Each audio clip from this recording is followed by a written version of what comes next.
I don't even work here. I'm a guest. And we're live. Okay, you do work here now. Oh boy. You do work here now. Hello, everybody, and welcome back to the Old Moon Podcast episode. This is 33, right, Jay? 33, yes. Okay, yes, 33. nailed it. First try. Okay, good stuff. Right on. I am your host, Blue Squadron, joined as always with Jay Kun. Jay. I am Jakin VT. I'm an Awakening Wisdomain, and I do a lot of endgame PvE content such as Olens and Dungeons. I'm always happy to welcome new players and answer questions about the game. You can find me over at twitch.tv/JkunVTV before the T, and welcome to the Old Moon Podcast episode 33. Yo, And we got a Jay. special guest here. Well, Jay, we need to appreciate lagging, guys. 32 weeks. A little bit. 32 weeks. but Jay that's finally okay. nails the intro. Yeah. Nail it, buddy. That was a really great intro, Jay. Not gonna lie. Thank you. And Delphi, whose webcam kind of looks like a PowerPoint presentation, but that's fine. That's me. Hello. Yeah. You guys said it was fine in the rehearsal. Come on now. It was What fine, happened and here? now, it's all right. All right. Delphi was an ex-community manager for Pearl Abyss, managed the partner program, excellent community manager. He is on the show with us today. Delphi, go ahead and introduce yourself. Yeah, I'm Delphi. I've been a CM, was CM for 3 years with Pearl Abyss. I don't have an extraordinary, intro like Jay. Unfortunately, I didn't practice. Yeah, here I am. I am here. I am here. Yes. This is me. You're right on. Yeah. Okay. So, how long did you work at PA, Del? About 3 years, I would say, give or take. Kind of a blur. It was actually a long time. I actually really enjoyed it too. But yeah, about 3. Okay, about 3 years. And you had shared with me, like, you kind of stay at jobs for, like, 3 years at a time before kind of moving to your next gig thing. So, like, when you left Pearl Abyss, did you feel like was there any particular reason that you decided to leave, other than you just wanted to try new things? No, I mean, I think 3 years is a large amount to be at one place, and I kind of wanted to pursue something further and really expand my career, I believe. So that's kind of really, there's many reasons. There's definitely many reasons, but that's definitely one that stood out to me, just the time, the duration. So. Okay, right on. Well, let's take it from the beginning. What made you apply to be at Pearl Abyss? What were you before you started as a CM, and then what made you do the fill out the application and fall in love with Jay? Yeah, so I actually started in information technology, and I hated my life. I'm not gonna lie. I wanted to get into gaming, essentially. So during COVID, I worked at Twitch for a short period of time. And then I saw an opening at Pearl Abyss in Los Angeles. Played Black Desert prior, just a little bit. So I knew a little bit about it. And I kind of just took a leap of faith, moved down to Los Angeles, and kind of wanted to start being a community manager. So that's really why. I did not like what I was previously doing. So I wanted to try something new. Okay, right on. So, wait, what class did you main before you started at PA? I actually, my first class ever was an archer. I can't really tell you much about it. Because I don't really know much about it. But now I play lawn. Yeah, I was going to say, in fairness, you have played lawn for 3 years now, probably, and you probably can't tell us much about that either. Yeah. Yeah. Hey, okay, that's a little toxic, but okay. Okay, so tell us, what did you? So, do all of the community managers, like the CM and GM, because we lump these together? Is there a difference between the community managers and the GM? What does GM stand for? Game manager? Game master. Is a game master. Game master. Yeah, okay, so what? It's very common in MMOs, although recently that's kind of dwindled away, I think. As time has gone on, they've been put more in the back end. Whereas rarely Pearl Abyss and Black Desert is one of the few that have the GMs front facing as well as community managers, which is really cool. They're interacting with the players. They're actually there. And I think that really sets us apart. Oh, not us anymore. Sets PA apart. Sets them apart. I'm not one of these people anymore. Yeah. Unfortunately, sometimes, I do miss everybody. So, yeah. Okay, right on. Okay, so but the CM GM team, they're kind of just fused. It's kind of just an interchangeable title that they use. We do have our priorities, our special kind of roles. I can't go too much on those per se, but we'll do our own thing. And we all kind of man our own areas of focus, and so. Okay, and what was your focus? I know what it was. It's you manage what was the my focus? Yeah, so you manage the partner program, and for those of you that don't know, there are multiple partner programs in Black Desert. Before Delphi actually started, it was just the one partner program. And Delphi, did you start before Cacao took over? I mean, like after they took over Cacao? I was working on a console for Prolibus prior to the PC transfer with Cacao. Okay, all right. I was just wondering. Okay, so it used to be just one partner program, so like, and you'd have to apply to it. It was very difficult to get into. And Delphi, you were the one that kind of like pioneered this content creator program that we have. So now there's two partner programs in a sense. There's like a creator program, which is like if you have 5 to 10 average viewers, and then like if you have 500 followers, I believe, you can get. That's changed recently, but yeah, it's meant to be. I kind of saw. Bringing it back really quick. I saw a lot of people in the category streaming who are kind of building themselves up, building their community, just starting out, and I kind of wanted to, support them, give back to them best I could, and kind of built an introductory partner program called the Creator Program at the time. I don't know if it's changing too much yet. I think it's going pretty strong, so that's cool. Yeah. I kind of wanted to just kind of give back to everybody and really start working with a lot of the cool people. But that was your idea, though. That was like your, baby. Essentially, there was like a solid like 50, 60 PC partners at the time, but there was also like 150, 200 streamers on NAEU, and they just deserve something as well, in my opinion, to kind of be recognized. Because being a streamer is not easy. I'm not gonna lie. No, it is not. No, it is not. The lifestyle I could definitely get into that, but yeah. The lifestyle is difficult for sure. So to let everybody know, I actually started in the creator program as well. I did not get to just jump right into the partner program. Delphi made me work for it like an animal. That's true. I definitely made you work for it. It was tough. Jay was like right in there. I'm not gonna lie. I was super lucky when I joined because I think it was like right before they created the creator program, and so there was only the partner program, and so they just put me in the partner program right away. Jay, you like shot up instantly though. Like you were making YouTube and you started streaming. You got like Twitch partner and like it's so like quick. You did all that. Yeah, you did all that. Like you sped run that stuff, man. I know. That was really cool. Any percent speed run. Yeah, exactly. 80% speed run. All right, well, Delphi also loves VTubers. This is a known fact. This is a known fact. Where's Hex when we need her? All right, this is let's do the topic away. He's like, this is going downhill. This is going downhill. Okay, so you manage the partner program. You manage the creator program. Is there any other big responsibilities that you kind of managed? So I worked a little bit on mobile, like very briefly. Black Desert Mobile just kind of helped out there a little bit. That was a very short period of time. And I also did some work on console, although my priorities definitely shifted towards PC, my priorities. I could see some people in chat. I'm not going to just reference it. But yeah, so I did some of the stuff like that, GM events. Trying to think right now, I'm losing my mind here trying to get this stuff. Well, but yeah, I mean, it was more than just a partner program, essentially. There was a lot to it. What work did you do for console? You said you started on console. I didn't actually know that. Like, what work did you do really for console?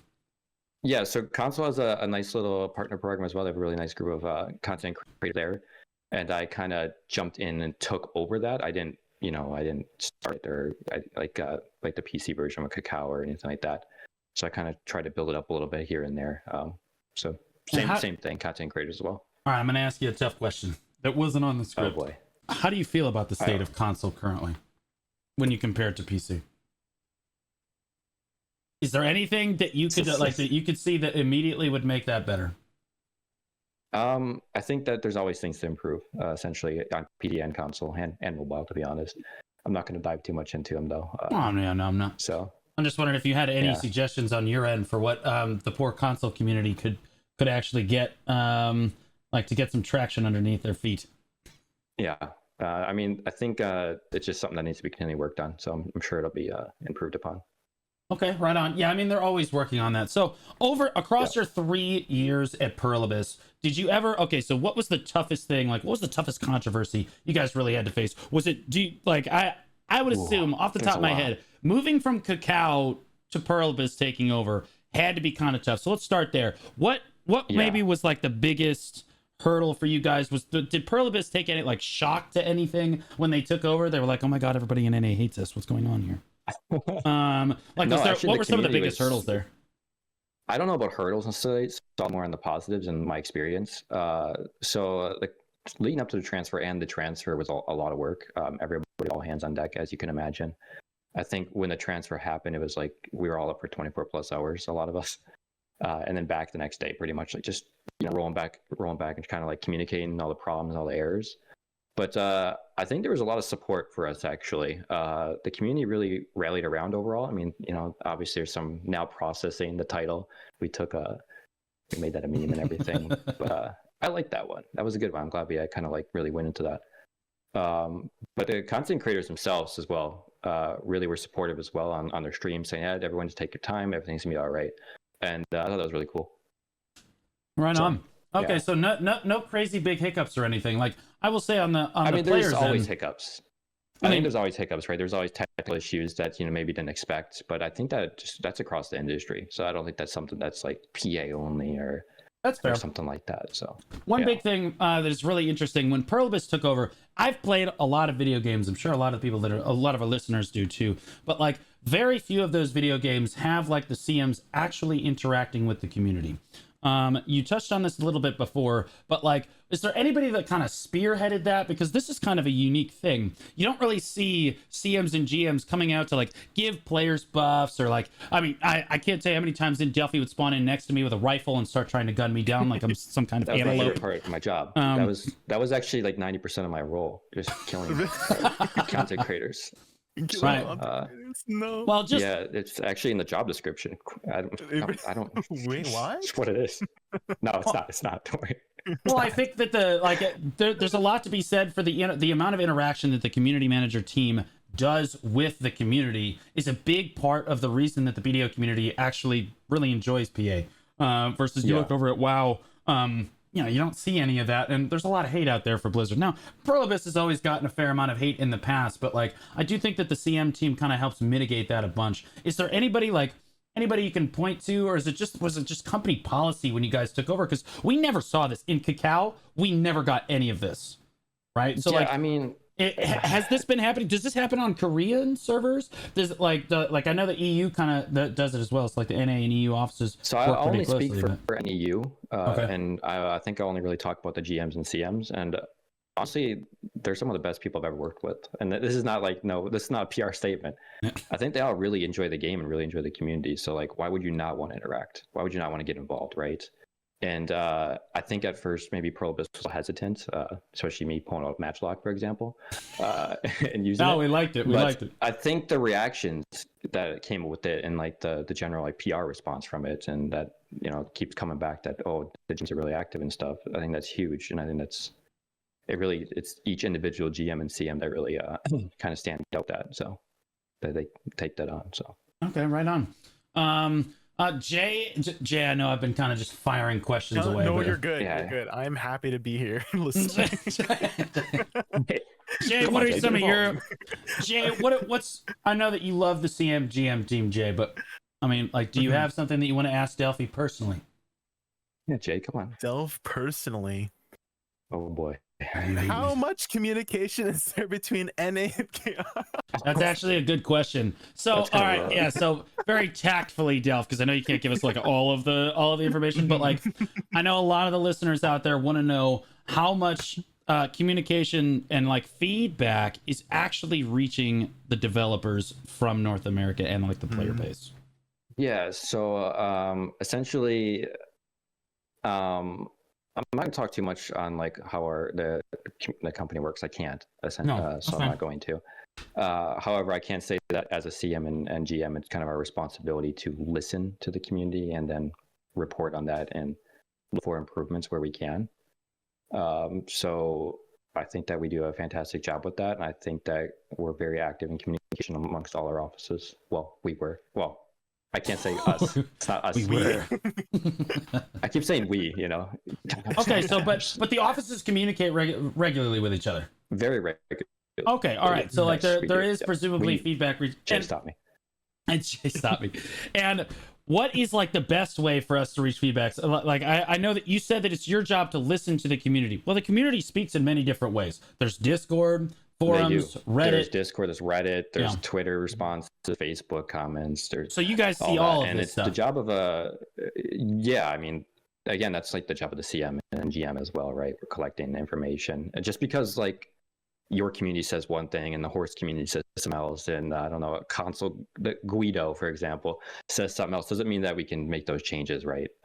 It's just, you gotta weigh what's going on, and kind of prioritize and look at things. So I think that's Okay. where to put it. I don't know if that's changed, but the Venture Feedback Board was a very prime spot to put it, the forums, essentially.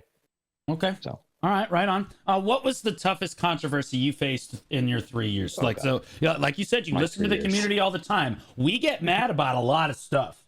What was the thing that you felt that we were the most angry about? I don't know about. I'll say that. You put me on the spot. I don't know if I can say this. I'm trying to think of like all the stressors I had. There's been way too many of them. They're all kind of blurred right now. You don't have to give us what happened behind the scenes. Just like, what was the stress? Like the community, when the community puts stress on Pearl Abyss, that comes in through a number of different avenues. For example, I'll use one since after you got, after you left the company. The biggest thing recently is I am sure that the company felt a lot of pressure over this whole harassment and BDO like controversy, like people getting really, really upset that like, whether or not streamers are being hunted or other harassment that's been going on in BDO. And there's been kind of a little bit of a policy shift since the one-sided deck changes have been kind of pushed through. And like, you look back a little further, the one-sided deck changes, I'm not sure if you were still there. I think you had departed by the time the one-sided deck changes kind of came through. So like, but like, was there any like really big controversies that like, that the community, at least in North America, felt strongly about, and then maybe kind of got through to the developers, or maybe didn't make it through the developers and the changes went through kind of anyway? I honestly, nothing's really popping in my mind right now. I could probably circle back on this and think more about it. So it's really hard to really think on something specific. Okay. Well, then I'll hit you with an opposite. I'm sorry. No, you're good. I'll hit you with an opposite. What was your favorite part of the job? My favorite part of the job? I think the in-person events were ultimately my favorite. Shooting players. W. Oh. That too, but we're not gonna. That's beside the point. But no. So like going to TwitchCon, going to the Kelfion Ball, and seeing everybody and hanging out, and kind of meet players one-on-one and in groups and stuff, and kind of understanding a player. And a streamer in the community. I think that's really cool. And something that's so unique in gaming. It's unbelievable. Everyone coming under like the same roof for something they're passionate about. It's kind of rare, in my opinion. I agree. Have that happen. Yeah, that's why I make an effort to go to all the Oasis does events. that. Yeah, the fact that PA does that's really cool, and I'm glad that I got to be a part of so many of those. So. Yeah, especially after like COVID and everything. It used to be that there were a lot of in-person like gaming tournaments that people would go to, and that was kind of how, like, whether you were a fan of the LCS and you went and saw that or whatever. But like after COVID, all of that kind of went away, and it's slowly coming back. But I'm not sure that it's ever going to reach the extent that it was to before. So like, I know they started doing Oasis events while you were still there. Is that something that you kind of pushed for? Because like, I think that those are really cool. I mean, like, I didn't realize they were going to do them as often as they are. Let me explain Oasis events. I didn't push them, but I was definitely on board for most of them. Some of them were like, well, they're stressful to set up for the team, right? That's a fact. They take a lot of work, but they're always worth it in the end. I think everyone's really happy and learn a lot. So I mean, but I think it's just like the whole company that's kind of really wants to just meet players and engage and understand. I think that's helped set them apart from World of Warcraft and stuff as well. So. Yep, I think that is one of the big things that sets them apart. For those of you that don't know, the offline Oasis events are basically IRL meetups for big, just meetups for like BDO players, and you have to apply to go, and then a CM at Pearl Abyss will tell you whether or not you are worthy to attend the event. Really, it's just because there's a venue and they can only accept so many people. Yeah, exactly. And they can only accept so many people to get in. I couldn't actually go to the last one because I had school. Don't have that anymore. Keck W. I wanted to ask. Go ahead. So you, when you were pursuing a career at, Pearl Abyss, like, do you have any advice for anyone thinking about possibly also pursuing a career at Pearl Abyss, or just like video game companies in general? I think it's important to really be passionate about the community. Like if you're just kind of in there and just kind of there and doing like the clock in, clock out, 10 to 7 or 9 to 5s, whatever, I don't think you're going to get a real impact and really kind of understand the community, because how I put it is, the community is a 24/7. They're always on, right? The community's always active. Yep. And if you're not part of that on some weekends and some other holidays, even like I was hit up a lot on like Christmas Day and Thanksgiving and Sunday nights at 10 p.m. saying, "Oh my God, something's unfair. Delph, help me." They're DMing you. You up? They are at 2 a.m. I'm like, "Are you up? I need help." You up? And there's sometimes where I was like, "Yeah, I'm up. What's up?" I think it's important to just kind of be there, and okay. Don't treat it as a 9 to 5. Essentially, treat it as something you actually care about. Okay, so I think I don't know if yeah, go for it. So what time did you roll into the office every day? It varied sometimes, but we have a confirmed 9 to 5 schedule. It's I don't know if I can say the exact time, so I'm just gonna say 9 to 5. Okay, we'll just say 9 to 5. It's relaxed. I'm getting a hint. So, all right. So kind of a relaxed schedule. I'm actually curious. This is going to put you on the spot a little bit. I know, like I said, I've played a lot of games. I've followed a lot of companies. There's a lot of video game companies that, especially when they're starting up and everything, there's like this bro culture. I like it to kind of explain what that is. It's kind of an old boys club. So to speak. And there's been a lot of companies that have been caught up in controversies in the past where certain people don't necessarily feel as safe as they probably could have in the workplace. Now, I've been to the office myself, and in my personal experience, that's probably the best environment that I have ever seen in a video game company. Like, did you see anything that like maybe like I don't know, like Blizzard or like Riot, like. I think there's a really awesome group of people. I'm only going to speak for the NA office because I never made it to the EU office.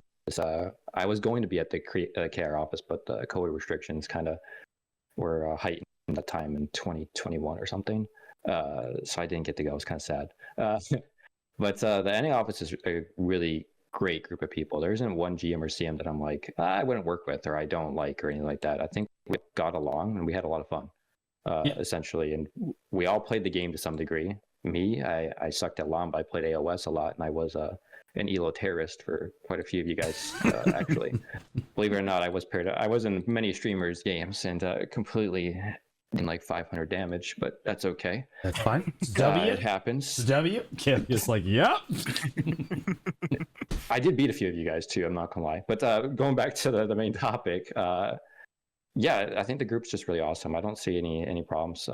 And honestly, if I were to like make a new company or start a job or something like that, and I work with every single one of them and wanted to work with just every single one of them. So. Yeah, I think what I saw the most at the Perlibus offices is it looks like a startup. It looks like a company that is doing very well. It looks like a video game company when you walk in the door.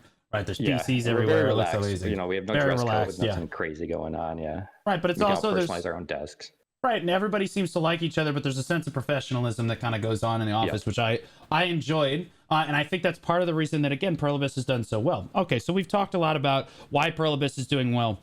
Now, all right, I'm going to put you on the spot again. Now, this is one of the questions that I had in the outline. So, what are some of the... Okay, now that you've been at the company for 3 years and you've left, and you know the good, you know the bad, and you know the ugly, okay? What are some of the biggest strides you think that Perlibus needs to make as a company if they want to become one of the titans of industry in the gaming atmosphere? I think they're already doing it, to be honest. And I think it's a lot of the offline events, the GM interactions and stuff, really kind of getting personal and putting a human behind the brand, essentially. So it's not just like, a Twitter account communicating. It's, the corruption, GM Vaha, the Grandia and stuff like that, right? So it's kind of like a personal touch to the brand, at least for Black Desert, which I think is really cool and something I enjoy being a part of, to be honest. So, okay. The other thing, content at the same time would be nice. What do you mean by content? Well, okay. Well, what do you mean by content? Like sometimes, like the Land of Morn Light comes out in KRs, for example. Oh yeah, I think that dropping it as a worldwide release really helps the game. Which is something that they've been doing more and more as it's been going on. So. Really nice. I don't know. I felt like for a while they got better about like these global releases, and now we've kind of regressed a little bit. And now I feel like that they're releasing things on KR, and I know that their reason for that is, well, the content is ready. and it's going to take an extra month or two to translate it and get all that stuff done. So we kind of just want to drop it now in KR, and then we'll drop it in the rest of the world when it comes out. But I think that that destroys the hype for whatever content that you're trying to release. I think when primarily your content creators sit in North America and Europe, if you do a global release, your game gets trending a lot more people see the game, more people are hyped about the game. I think that more people play the game. Yeah, I mean, I think that's true. I think that's very true. So right on. But I don't have much more to say on that. Sorry. Okay. Yeah, okay, so you said you play the game. As a player, what do you feel like the game is missing the most right now? I don't know about what's missing, but I do struggle with the grinds. That's just me personally, though. I'm much. I can only do a few hours tops before I lose too much focus and need to put it away, essentially. And I think that the grind could be a lot. Right now, I'm doing the pop piece because I just restarted actually a couple days ago, and it's quite a grind. So I'm not gonna lie. So I think just kind of lowering that difficulty or lowering the progression time might be nice. Okay, so you want to make it easier for newer players to get into the game. Which I think is also being done, just regardless, yeah. Okay, and what server do you typically grind on when you're grinding for your potion feed? I'm also going to need... Well, right now I'm on season, so Times and here, PST. come get me. Come get me. All right, okay. All right, so as far as taking over from like the Cacao to Pearl Abyss thing, like did you guys actually pick up anybody from the Cacao team? Did they do any of that? Well, Enleaf came over, for example. Oh, really? Enleaf's really awesome to work with as well. Yeah, Enleaf was at Cacao prior. Wait, you didn't know that? You used to do streams for Cacao. I had no idea. Well, in fairness, I didn't. There's a few others. Them. I don't know if they want to be named or anything like that. But I mean, everyone's so you did awesome, pick up like a I few. said. Like, there isn't like someone who I'm like, oh, I just cannot work with them kind of thing. So like, so there were a bunch of them. But so what's the big change? Like there's like, because I felt like there's the biggest thing that we saw is like a flip was that like suddenly Pearl Abyss was really transparent with what they were doing.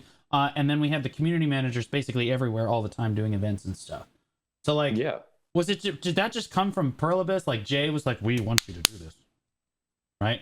Or is that just like JJ, who's like I think she's the CEO of Pearl Abyss America. I think that's just the way that the North American NAEU service kind of wanted to go, essentially. We had the GMs, the CMs who absolutely loved the game, like I said. And being involved is, why not? Okay. Right? Why would you not be involved, right?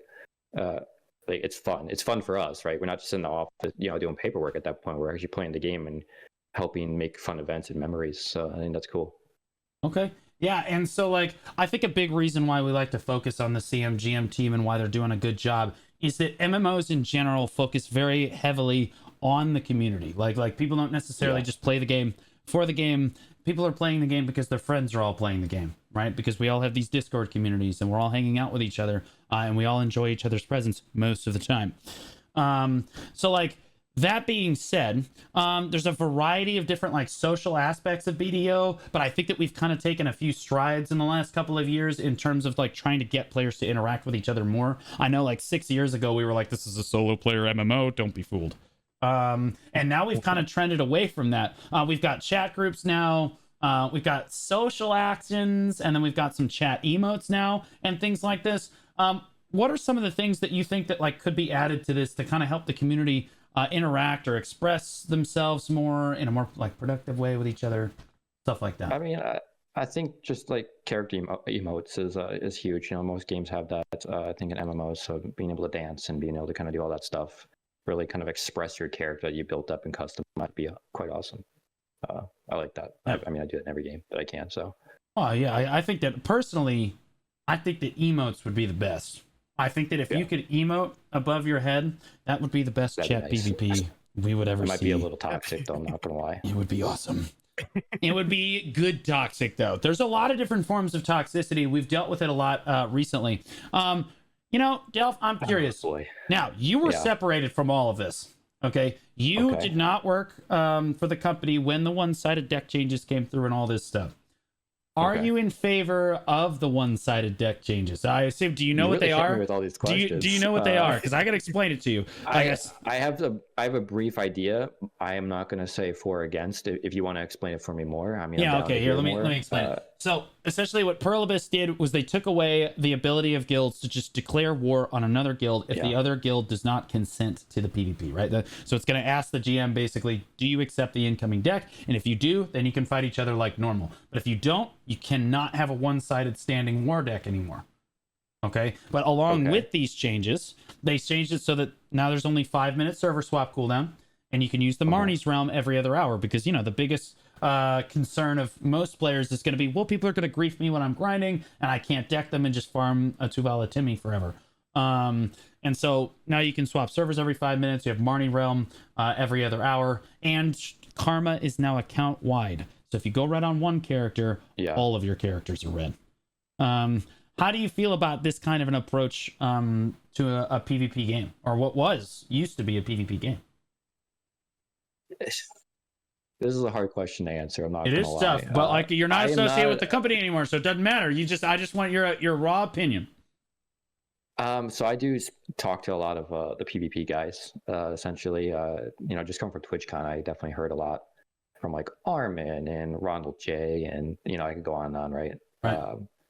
I think that PvP needs to be a little bit more of a focus again. I think it's kind of because of those changes, it might have weakened PvP in the open world a bit, essentially.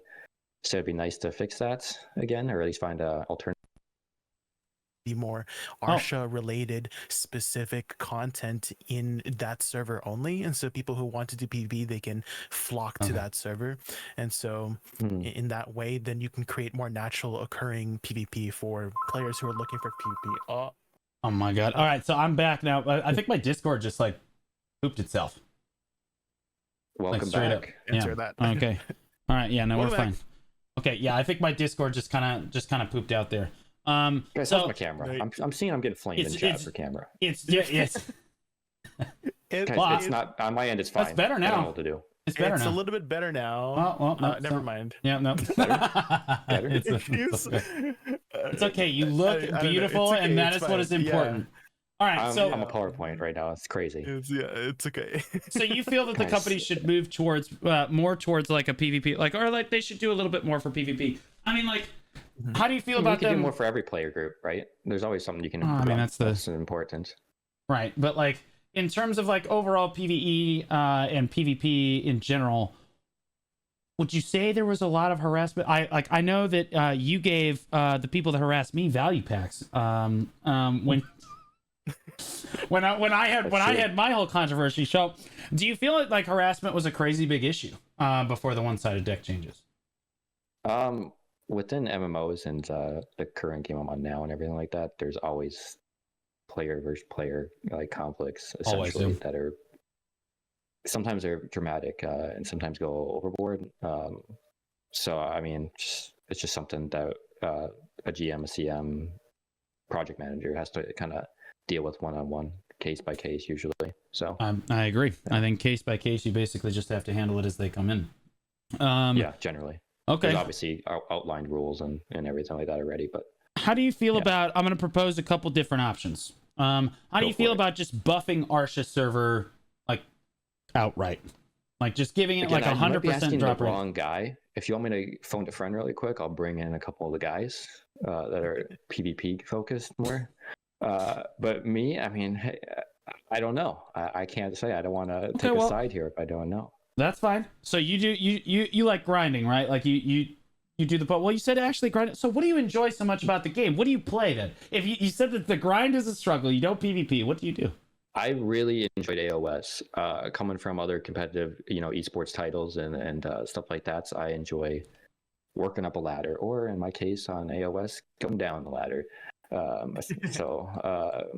Yeah, I think that was huge to me. So keep queuing. Keep queuing over and over again. So do you think that improving AOS would be awesome? Do you think that AOS should be permanent? Because Jay said recently, like in their most recent note, they said that they were going to make AOS permanent the next time it came around. I think that's a good idea. I think having practice mode on as well, because I would love to be able to do practice mode more with friends and stuff to really kind of learn instead of getting flamed and ranked. you know, as a CM, I did So- play ranked AOS, and I did get flamed a bit. They didn't know it was me. It was crazy, but I would have known it's So you. you mentioned Nobody misses a lawn grab except for you. yeah, you might know it's me then for sure. All right, Jay, what's up? Sorry. No, you're good. You're good. I was saying. So you mentioned you really like that competitive PvP aspect. Are there any other modes from other games that you think would like fit in BDO as another like competitive PvP mode aspect, such as AOS, but in like a different direction? You know.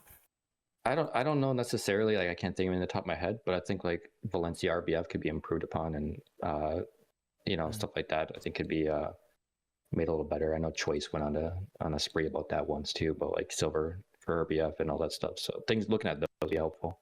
How do you feel? Yeah. Okay, so you're someone that basically exclusively plays AOS when you log in. That's why you like to play the game. How do you feel about rewards for AOS? Would you like do you think that they should make it like a thing where you could just basically just do AOS around the clock and make 500 mil a day? I think it definitely needs a balance because there's a lot to the game, and I think there's a lot of opportunities in the game that should be explored. But I played for AOS, and I would like to progress my character playing AOS, right? If I can, which would be awesome. But that wasn't really possible. So I hope that could be looked at more in the future. Okay, right on. Yeah. Okay, so now that you've moved on, I've moved on. you have here, moved right? on. You're in a new I moved company. on, but I'm in a podcast about BDO right now. Yeah. It's just hashtag moving on. So, but now that you're not working for the company anymore, the new company, what's it like? What do you like so much about the new company that you were missing kind of at Pearl Abyss? What do I like? I think there's a lot of flexibility for me, and not saying that there wasn't at Pearl Abyss, but it's remote, so I get to kind of chill back a little bit. I get my own kind of hours to work. I mean, within reason. So that's pretty nice. But you know, that's just quality of life things for myself. That's not something I do miss the office Pearl Abyss. So, I think just being able to kind of like expand a new genre that I'm working in, which is like a shooter, is really nice as well to kind of get a different perspective on things and maybe focus more on marketing rather than just community management. So that's kind of what I've been doing. And those have been quite nice for me to kind of learn essentially. But hey, I miss Pearl Abyss. I'm not gonna lie. Wait, which company or game did you go to? So it's not officially announced yet, so I'm just not gonna discuss it too much. It's not secret, like it's out there, but like shut up. It's not like super like public or anything. Like some people know I see. here and there. So it's an indie company. It wouldn't be like something anybody really knows right now. You can DM me later. Just kidding. Yeah. Chill, Jay. It's not secret. Like if I said it right now, it wouldn't be a big deal. It's not really worth it for this podcast, in my opinion. Okay. So yeah. Yeah, but you have more freedom in there to kind of do like you said it's a smaller company, so I'd assume that like there's more you have more control over there's stuff. more hats I gotta fill usually and things I gotta do to learn. So I get to learn a lot more than anything. And you know, after 3 years of Pearl Abyss, I can only learn so much more, right? And that's really what it came down to for me personally. Yeah, absolutely. Okay, so we talked about how, like, Jay, you mentioned in these comments here, you said MMOs have slowly become less and less social in recent years. I assume you're leading into kind of like when World of Warcraft pushed in like their raid finder, like their group finder system. You have BDO that's kind of always been in the realm of like the solo MMO stuff, and you're kind of moving, like players are kind of moving away from each other. Like, why do you feel like? Well, like, what aspects of BDO do you feel like meet this solo MMORPG? And Jay, where would you like to see us move toward? Like, or would you rather it be a solo MMO? I mean, you're a PvE player.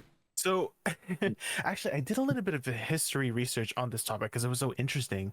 You know, because in the late 90s and the early 2000s, online communication was very limited, you know, and I heard about this cute little app called Windows Live Messenger, and it was this really novel thing to just sit down and chat with your friends.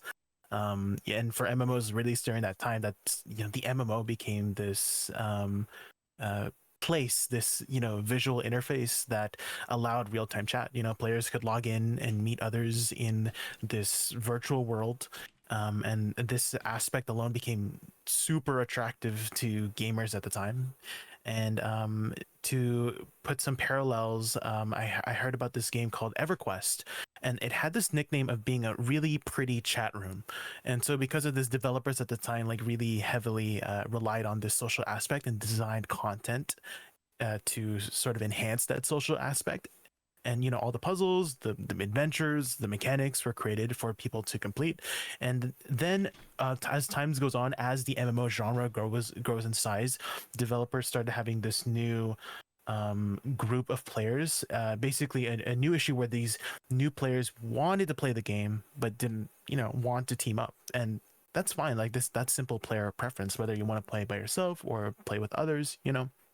And this is where the sort of dilemma occurs, right? You have this group of people who want to keep that social aspect, but also another group of people who want to play alone. So do you make an MMO that relies on being social, or do you accommodate the solo players?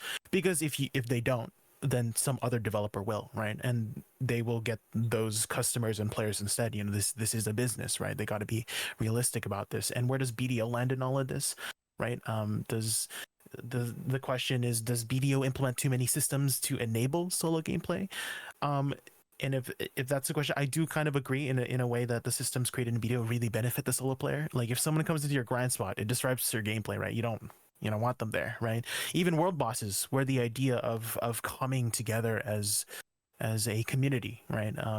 You, for the most part, most people just log into an alt, tag the boss, wait for the boss to die, get disappointed, and then log back into their main, right? Hurtfully true, But, yeah. But the question is that a bad thing? I personally don't think it's a bad thing if players want to play by us. Sometimes it can be nice, to be honest, to be involved in a game without feeling the need to constantly communicate or engage with others. But maybe that's just me. That's just my introverted self feeling that way, right? Biased towards that way. But for me, like one of the biggest attractive qualities to an MMO is that escape from reality, right? That you can go on this new adventure as a different person, and if you should choose to go on that adventure alone, then so be it, right? However, I do think it's interesting how the social aspects and interactions in game, although it's like less prominent in game nowadays, personally I think there's like less talking in game. It's kind of shifted over to third party platforms such as like Discord or social media aspects like Twitch and YouTube. And so even though I've been hearing like people, MMOs have been getting less social, in a way it's gotten stronger, but just like on a different platform, right? And so like things like Twitch and YouTube, like I'm sure gamers can relate to maybe being in a guild Discord for whatever game and then hanging out in voice channel all day, and people would come in and out and socialize there. Or maybe you like to lurk in Twitch channels and to talk to streamers and ask questions about the game, or maybe talk about whatever you want to socialize with the streamer, right? And for whatever I'm planning to do, like whenever I'm doing like group content in BDO, I always send Discord DMs left and right whenever I'm trying to get a group together. And I'm sure you guys have watched Blue on his stream, because he's makes great content. He's funny, he's handsome, smart, and he has a really big heart. And yeah, so I think those are Who are you and what have you done with what is going on right now? I'm like the whole time I'm waiting for him. He's gonna say bald, he's gonna say fat, he's gonna say like there's something somewhere in here. I'm just gonna get nailed. You know what I mean? All right, those are my current thoughts about the the social aspects of the MMO genre nowadays. Okay, that's crazy. Delph, how do you feel about the MMO genre? Do you feel like that we should lean into this solo player aspect? Do you feel like that's where you said you want to get into marketing? So I understand that you probably look at trends, you look at players, you try to talk to communities and stuff. Do you feel like the player base as a whole, if you expand it to most gamers, do you feel like there's more gamers that kind of just want to play a solo MMO or just like a solo game, like an RP game like this? Or do you think that there are more, like there's more of a market for this party group stuff? It's gonna, I think, depend more on the age group and situation, right? I know there's people who just get on, sign on for an hour, like myself right now, to kind of play, grind a little bit, and then they got work the next day.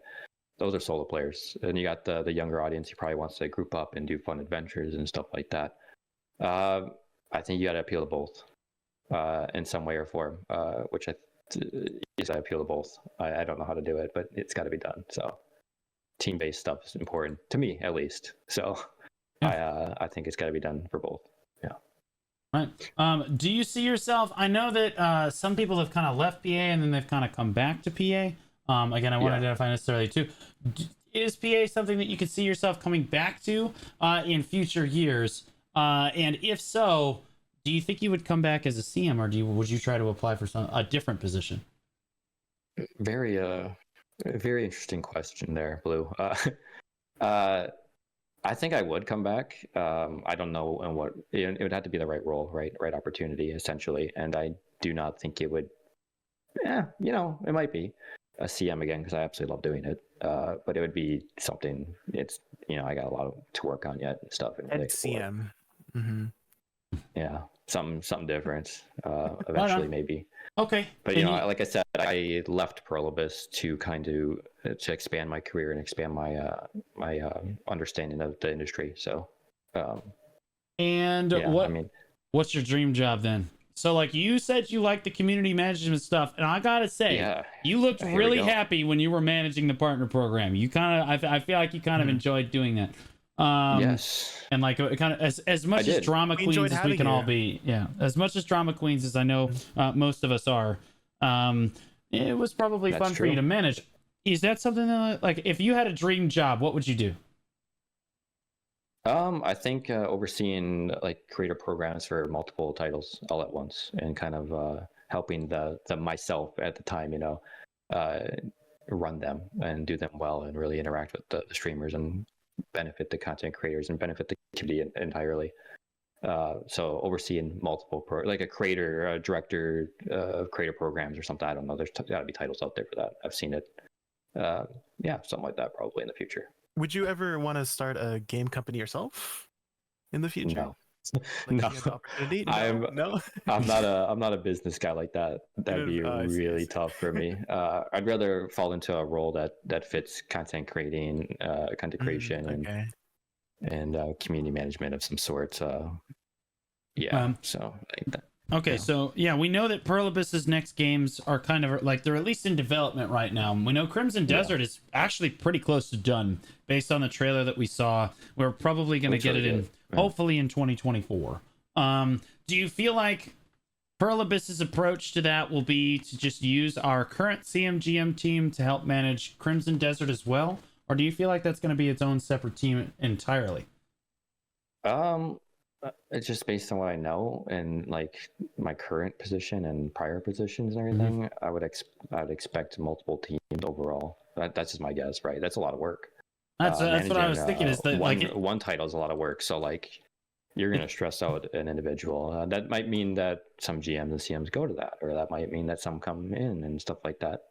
But I personally wouldn't want to be. Well, I just said I would, but I personally wouldn't want to be a CM for like 4 games, 2, 3, 4 games, right? That's said you wouldn't want to do that. I know, but I know. In like a CM role, not like above, like a management above that role. Okay. All right.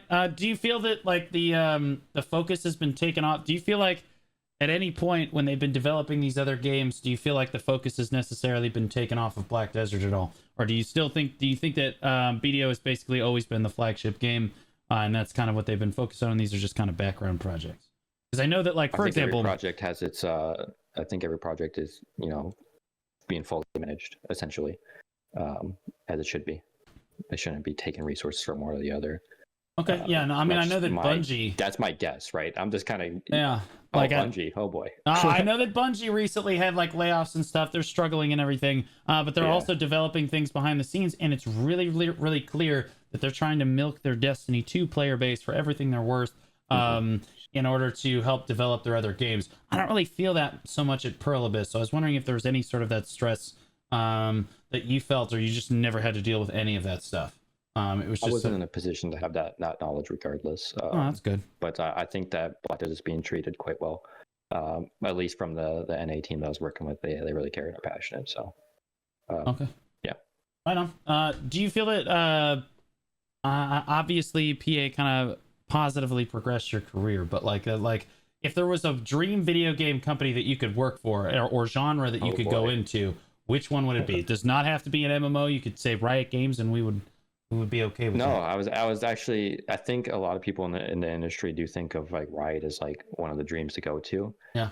And because they're working on multiple titles, it would make sense if like there was a director of creator programs there or something. I could, line up there and cover League of Legends, cover their new Project L, TFT, all that stuff all at once. That'd be awesome to kind of like oversee the whole process, oversee everything that's going on, and really build it out.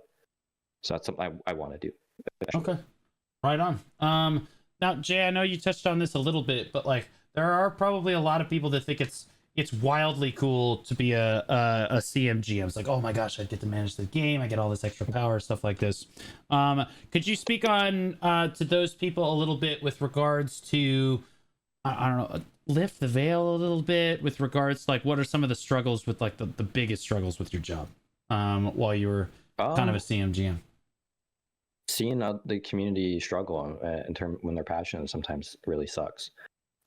You can agree with them and that they need to have this updated or this fixed or this patched or whatever, but that might not be in the current timeline or pipeline, for example. And you kind of, at least I did, I kind of fell in a depression bubble sometimes when you all fell in depression bubbles or had issues with the game, and it kind of really bogged me down in my dailies. So, did you just say good, Jay? Yeah, Jay. Jay? Why would you say that? I didn't say anything. What? I thought you said good. I said good. I said good. Jay. Now you're confusing me and Blue. Eat it. Wait, Blue, you said that. Yeah. Hey, we feel bad. You anymore. feel bad. It's part of it's the great circle of life. But that's my personal take on it, right? I think that was me. I got pretty invested sometimes, for the good and bad. So yeah. Jay, to work you in a little bit here, what do you feel like was your biggest concern of 2023 so far? I mean, we're getting to the end of 2023. What was your biggest concern this year as a primarily only PvE player, even when you're PvPing? What do you think was like your biggest, like, oh my god, your gripe? Like, oh, this is like the worst thing that happened this year. The worst thing that happened this year. I'm trying to think if there was Olin's nerfs. There were no additional dungeons this year. Yay! There really Yes. hasn't, has there? There hasn't. No, the last. Wow. You guys don't know. The last time we got Yolanakia was November of 2022, and it is November 2023. So it's been almost a year. It's been the longest actually since we've gotten another dungeon.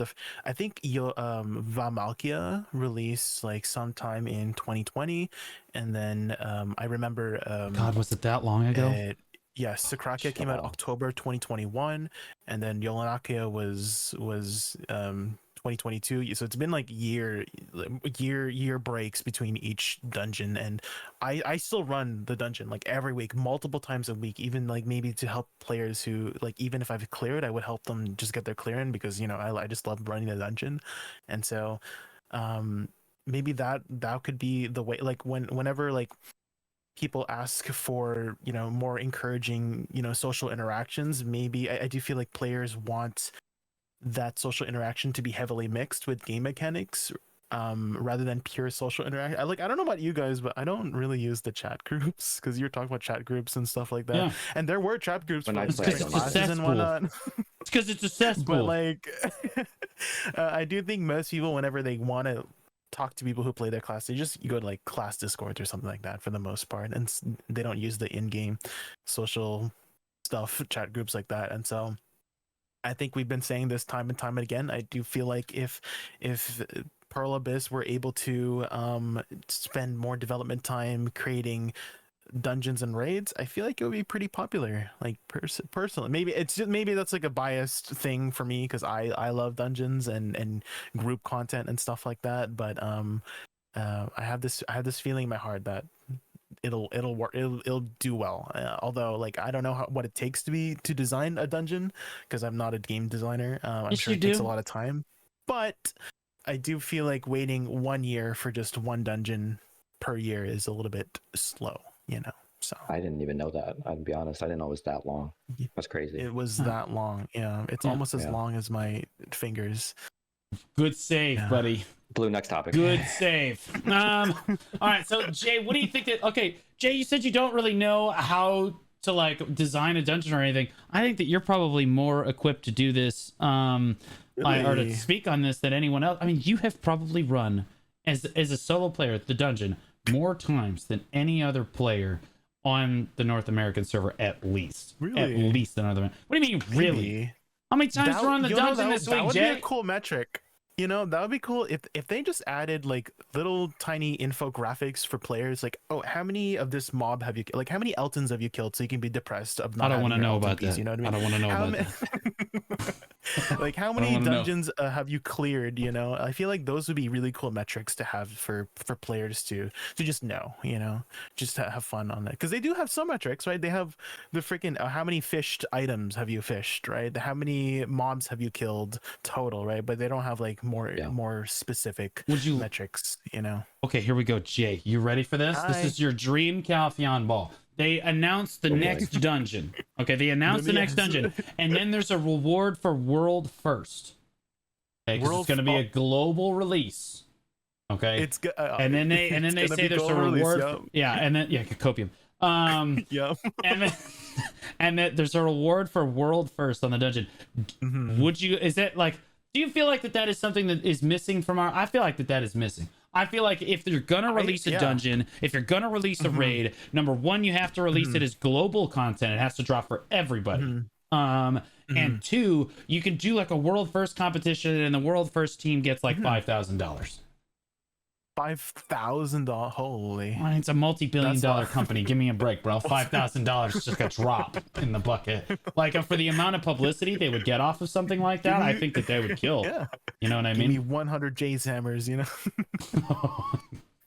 So let me get this straight, Jay. You would rather have a 100 fictional video game pixelated hammers than 5,000 US dollars. Okay. I have focuses and goals, and 100 Jay's hammers aligns with my focus and goals. Oh, Jay. Okay. He's like, baby, come snuggle with me. And Jay's like, baby, the dungeon's not going to grind itself. Like, bro, what?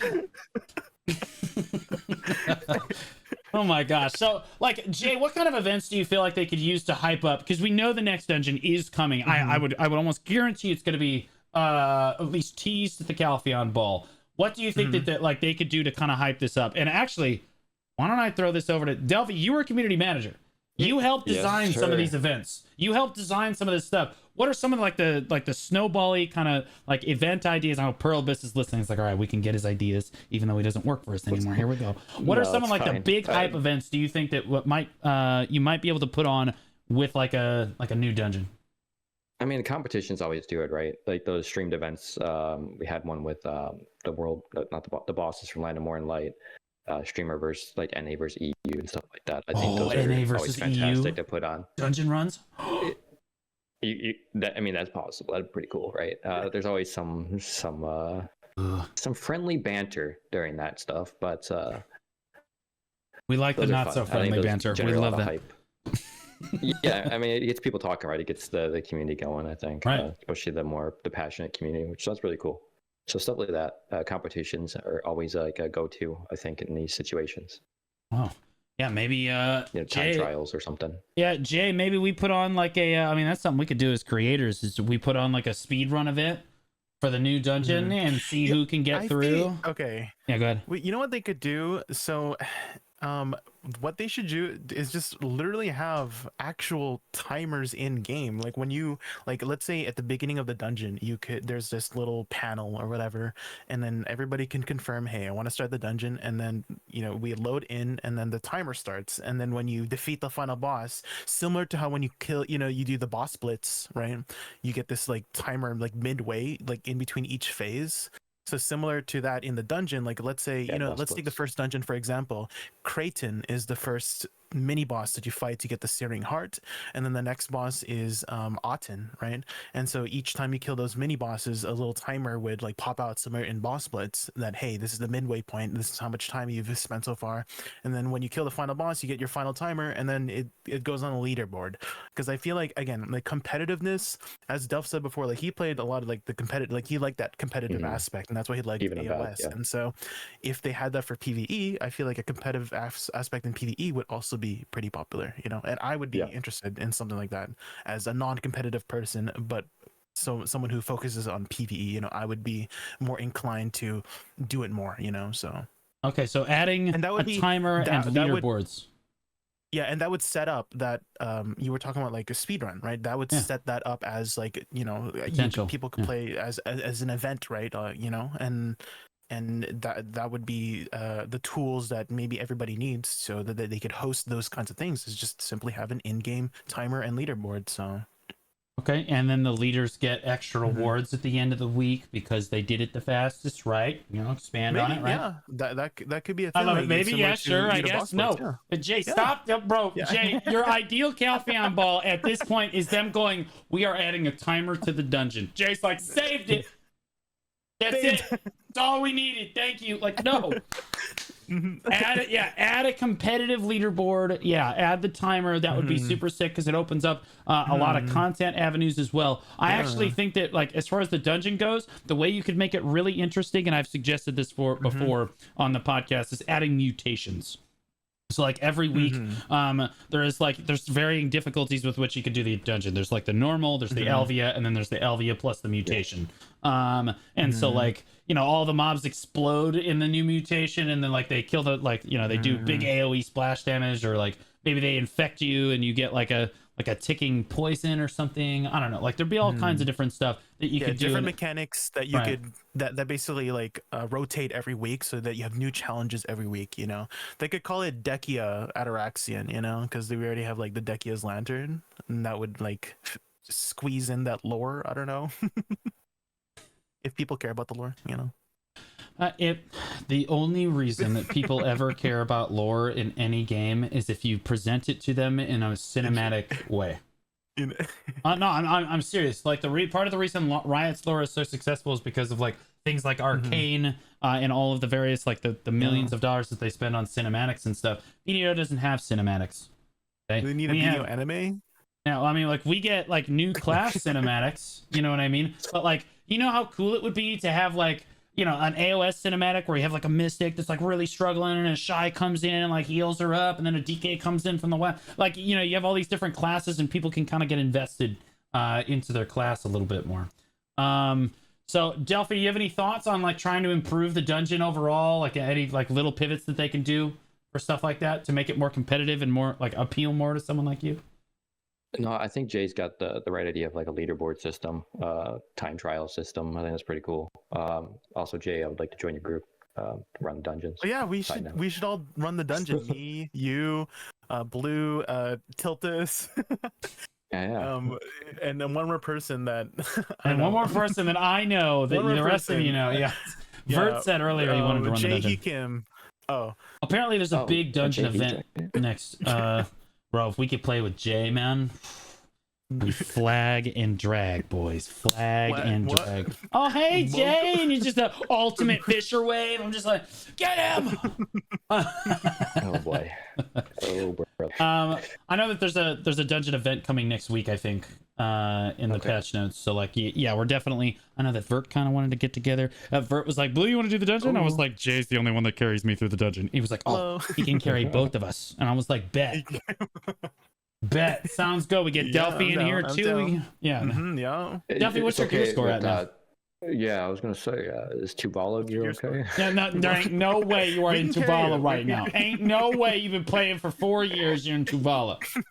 I said I started over, right? That's my excuse. I'm gonna say I started over. Oh, so why did you start the game over? Because that's. What was your gear before you started over, and when did you start? I didn't really have gear before, but this is kind of my first like real now diving back in after many months. You know, so I was an AOS, right? So yeah. Okay, so Jay can do that with you on his own time then, but we're gonna need to find someone with more gear, and we'll bang it out. And we'll bang it out. Yeah, you'll be fine. Okay, all right. So we did talk a lot about the dungeon. Realistically speaking, at the Calpheon Ball, we probably will. I'm hoping that we're probably gonna see new class, new dungeon. I think they might tease a new expansion, but I don't think it's anywhere close to ready. I'm not really sure yet. Delphi, you said you love the IRL events. What are the odds? I like them. You know that we have the Calpheon Ball coming up. What are the odds Don't. Oh, What are brother. the odds that they're going to invite the partners back for the Calpheon Ball? We're going to have it in North America. We're going to slay. I would have no idea. I could not give you one ounce of information for that, to be honest. Well, obviously you don't know, but I'm like just knowing what you know about the company. Do you feel like they would have it in the same place twice? I think it's always good to move around and try something new. Damn it, Delphi! I just want it to be in LA again. We all fly out. Jay just flies us out. We have a great time. Like even Jay can bring you as a +1. Oh yeah, 2-week event. Yeah, very funny. Very funny. Jay, you didn't end up making it to the Calpheon Ball last year, right? I did not. Yeah, Okay. I like right now in like my circumstances right now, it's like I'm not really able to travel very much. I think I'm actually really jealous of the people in EU, because in the people in EU, like they were posting, they got their hosted events was like in castles and whatnot, and I've never been to a castle before, and I've always wanted to go to a castle. It's just there's just something about EU's hosted events were in castles. They had a castle event, yeah. It was really, it looked really literal cool. in a castle. It looked fun. Delphi, and you schedule our Oasis event for some like a crap venue down the road? I think that was during the same time as Calpheon Ball, if I'm not mistaken, roughly. Jay, I don't know if I'm right there, but I think it's about the same time, right? So, all right, I think so. Do we have castles in NA?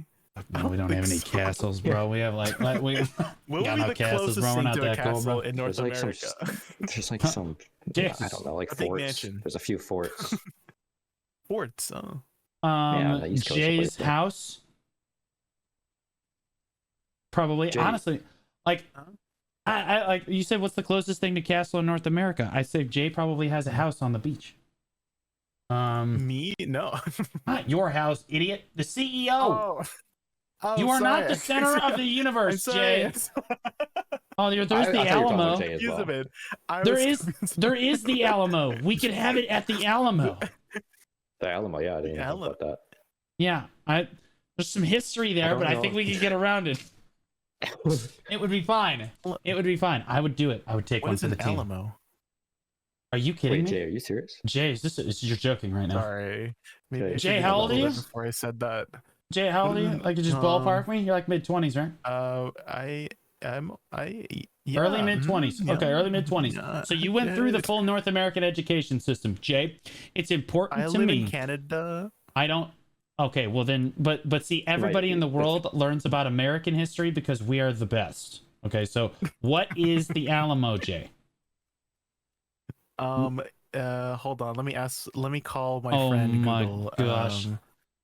The Battle of Alamo was a pivotal event and military engagement in the Texas Revolution. Very good. Yes. Good job, Jay. 1836.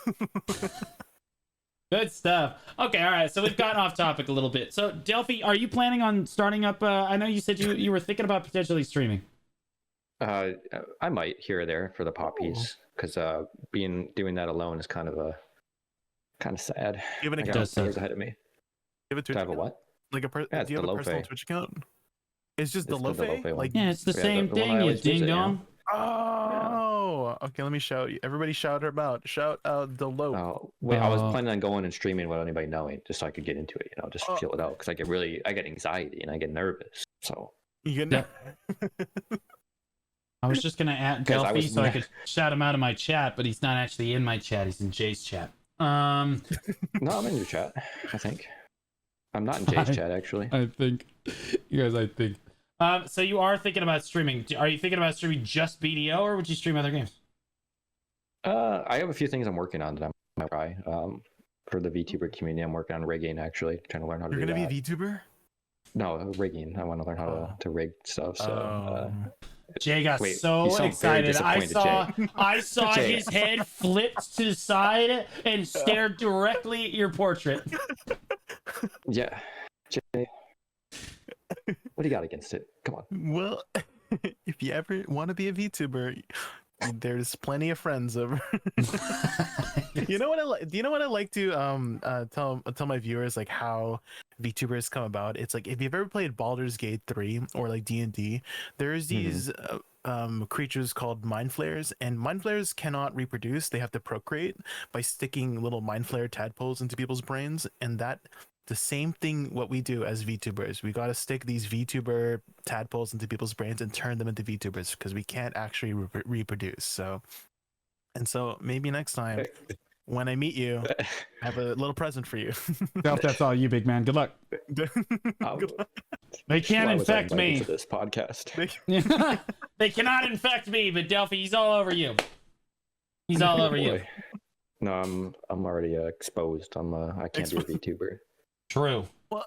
Already exposed. Once you reveal yourself, it's kind of hard to be a VTuber. We're going off topic here. My bad. No, it's fine. It is kind of hard to be a VTuber once. This is a conversation. Yeah, we're still waiting for Jay's IRL selfie pics. Okay, there is one particular video where I do. Okay, never mind. Maybe I shouldn't say it. I think I've seen that on your YouTube, right? Somewhere. Hold up. Maybe. Oh, anyway. Yeah. You're good. Okay, so Delphi, please. Steer in a different direction, please. All right, so Delphi, is there anything else you want to share about your time at Perlibus or things you want to say? I know the team's probably going to watch this and stuff too, so. I'm sure they're watching now, and I just appreciate all of them. To be honest, I do miss all of them. You know, it's not easy to just pick up and leave after 3 years. You know, all the content creators as well. Definitely miss everybody. You know, when I left that final day, I cried in the office for a little bit there. Actually, it was really rough. It's not something I wanted to just get up and leave. If I could have done both, I would. Right? Yeah. But just keep doing your guys' thing. You know, I hope you guys keep putting events together and are there to support the GMs and CMs, Corruption and Etsu and Enlave and all those guys. It'd be really awesome to keep doing that. Right on. Yeah, okay. So we'll do final thoughts and outros here. So we'll start with Jay Kuhn, and then I'll come back around to Delphi. You can shout yourself out and stuff too. So Jay, any final thoughts you want to give? First, thank you, Delph, for coming onto the podcast, and it was really interesting to hear like all the insights of your time and experience at working for Perlibus, and that kind of makes me kind of like interested in potentially working for like a game that I'm so passionate about, right? Because you know maybe I could possibly make an influence on on the game in a positive way, and I want everybody to enjoy BDO because we're all passionate about the game. And outro. Hi, I'm Jake and VT. I do a lot of endgame PvE content and Awaken and Wusume that I'm always happy to answer new players questions about the game. You can find me over at twitch.tv / Jake and VT, B before the T. Every time. Can't quite get through it every time. There's always got to trip over his shoelace. If you untie the shoelaces that you have between your feet and you just tie them to each other, you'd be much better off. All right, so Delphi, you want to shout yourself out? You want to go for an outro here? I've never done such a thing in my life. I don't even know where to start. I don't have the script like Jay. You guys should have told me that this was going to happen, so I could have done it. I did tell you before we started. He's lying. I did. All right. I did. Yeah, I mean, I'm Delphe. I'm Delphi. You should already know who I am. He says, I am fun. the Delphi. Yeah. Delph, the loaf before the D, or after the D. No, but you're spelling loaf like a peanut. Okay, like just DELOPHE, Delphi. Actually, right? You were pronouncing it Delophe before. Is that the actual pronunciation? Because I've been saying Delophe for the longest time. It's like Delphi. Is it Delphi? Yeah, so how would you prefer it be pronounced, to be clear? Yeah. Because I always say Delphi, and then Armin always keeps calling you Loaf. No, well, Loaf started with some of the VTubers, I think. I think it was Hex. Yeah, it's probably Hex. Pega Hex. Delph is probably the best one. Delphi is fine. Delophe. Okay. All right. I don't have a preference, honestly. Okay, and you can always find him at onlyfans.com/BellDelphi. BellDelphi. I had that come up a lot too. Yeah. All right, and I am of course Blue Squadron. You can find me. I pump out YouTube videos every single day. Videos plural because there's at least 2 usually. Shorts, Instagram Reels, TikToks.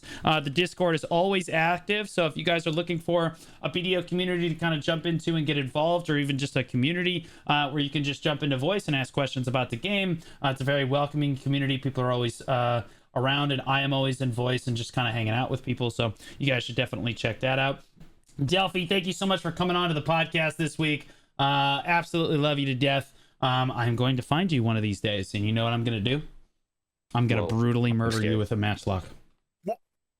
Good luck. Almost good luck. I'm going to brutally, I'm going to run you down.